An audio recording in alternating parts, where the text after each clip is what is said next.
ان چار قسم کے لوگوں میں سے کسی ایک طرح کے لوگ ہو جانا، اس کے علاوہ کچھ نہ بچنا۔ اب ان چیزوں کو سمجھنا ہے کہ وہ چار چیزیں کون سی ہیں، اور ہم نے ان چار گروہوں کے اندر میں سے کسی ایک گروہ میں شامل ہو جانا ہے اور دائیں بائیں نہیں جانا۔ سنیے رسول اللہ صلی اللہ علیہ وسلم نے ارشاد فرمایا کن عالما، فرمایا کہ عالم بن جاؤ۔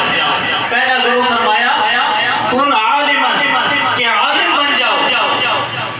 اللہ رب العزت نے جو قرآن عطا فرمایا اس کے ماہر بن جاؤ، قرآن و سنت کی تعلیم دینے والے بن جاؤ، اس کے ماہر بن جاؤ، عالم بن جاؤ۔ پہلی کیٹیگری، پہلا گروہ فرما دیا کہ تم عالم بن جاؤ۔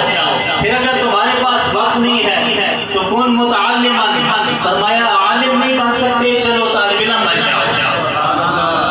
عالم نہیں بن سکتے تو طالب علم بن جاؤ۔ اگر طالب علم بھی نہیں بن سکتے کن عالما او متعلما، عالم بنو یا متعلم بنو۔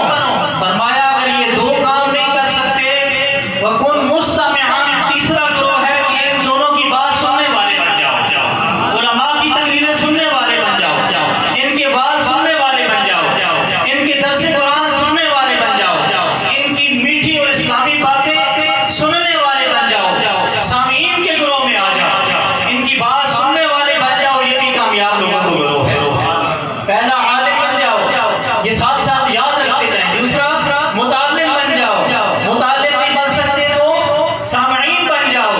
اگر سامعین بھی نہیں بن سکتے، اتنا بھی وقت نہیں ہے کہ محفل میں بھی نہیں آ سکتے، درس قرآن بھی نہیں سن سکتے اور ان کی باتیں نہیں سن سکتے، تو پھر رسول اللہ صلی اللہ علیہ وسلم نے مہربانی فرمایا کہ آؤ محبان، ان سے محبت کرنے